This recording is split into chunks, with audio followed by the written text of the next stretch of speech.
ago. How are there psychs on the whole track?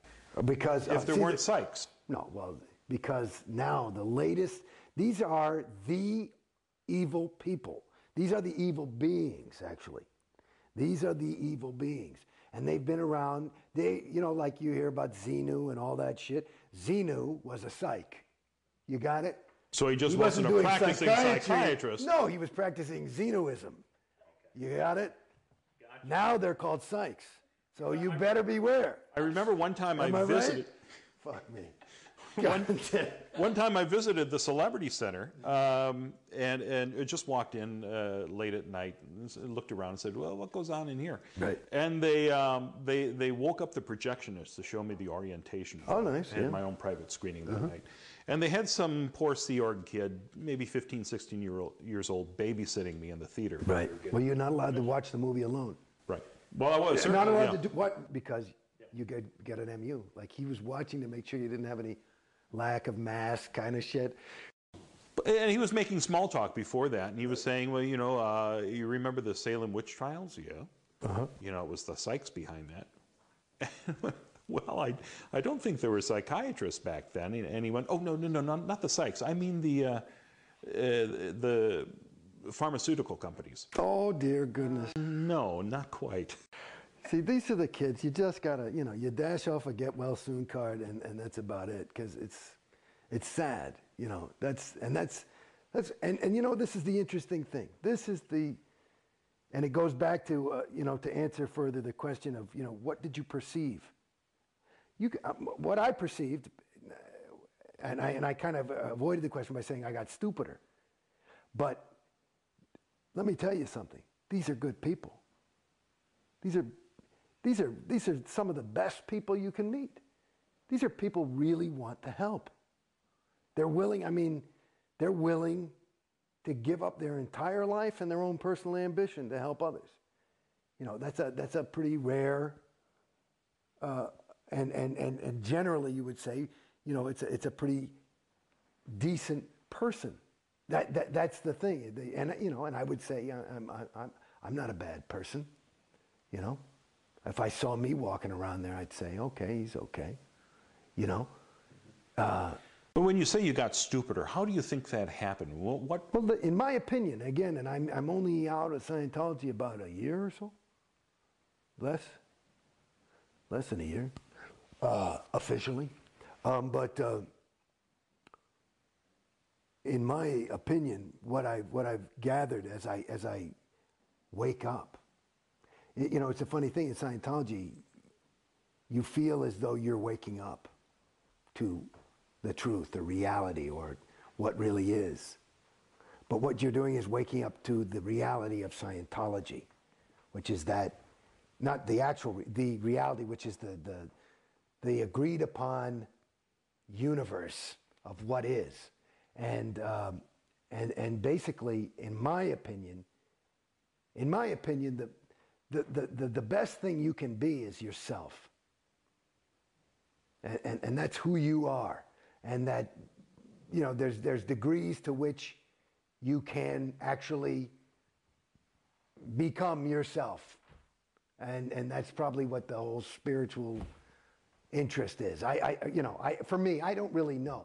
But what Scientology, the trick of it is, it makes you feel as though you're sold that you're actually becoming yourself. But what you're actually becoming is, my name's Jason Beghe. I was becoming Jason Beghe, the Scientologist, rather than just, not even Jason Beghe, but me. And the trick is, and you say, how do you fall for this shit? Go back to my first fucking win. Because it's me. It's me. And so there is you. But then it's you are through, I can't explain it, pressure of the group, or this is the thing I'm trying to get. Because I've never been like a guy, well, I got to get a pair of those shoes because everybody's wearing them. It's not been, I've been always, I got to find my own if everybody's wearing those things. But it's like, and maybe that's how I got out to some degree, is that I always try, I'm not saying I had never, bought a BMW or whatever the fuck people want to do, you know. But it's like, to me, it gives you a way of thinking that, at least for me and from what I observe of others, is not native to that person. I think, as I said before, in my opinion, I suspect, I'm no Dalai Lama, but I think that the best thing you can be is yourself. And that if you can do that truthfully, it'll be beautiful and successful and interesting. I don't know about success, like how you define it, but it'll be a worthwhile time spent. And what happens is you are sold, and again, the trap is good because you sell it to yourself.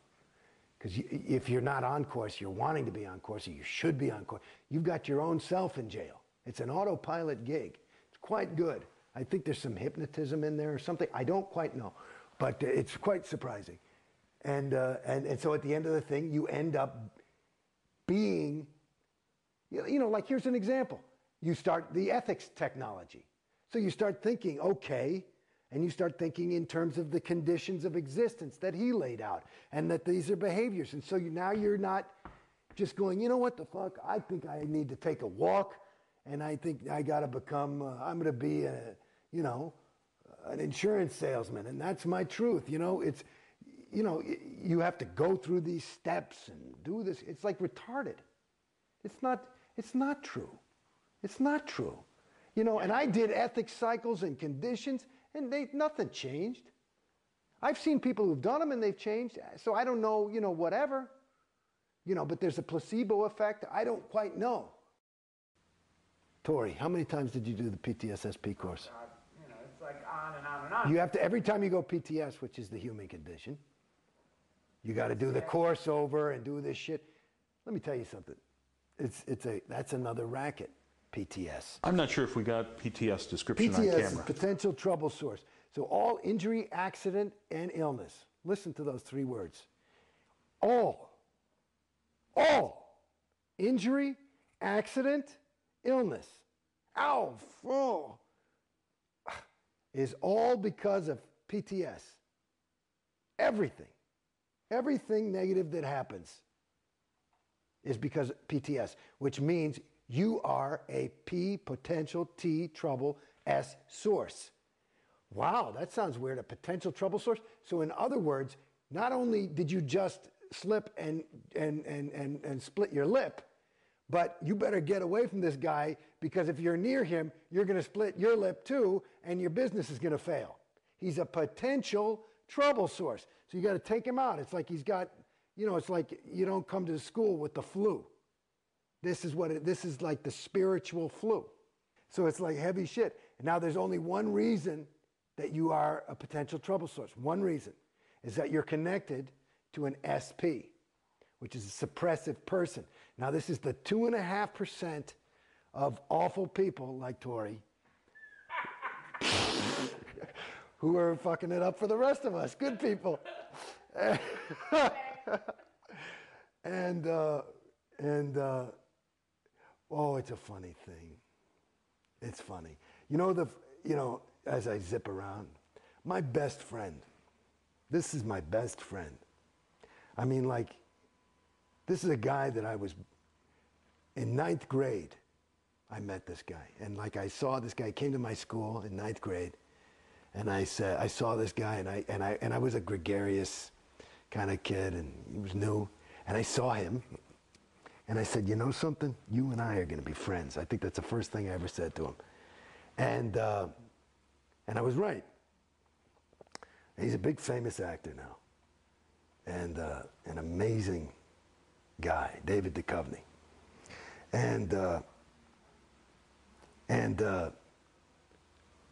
David, my best friend, I mean, I'm talking about a friend. Our relationship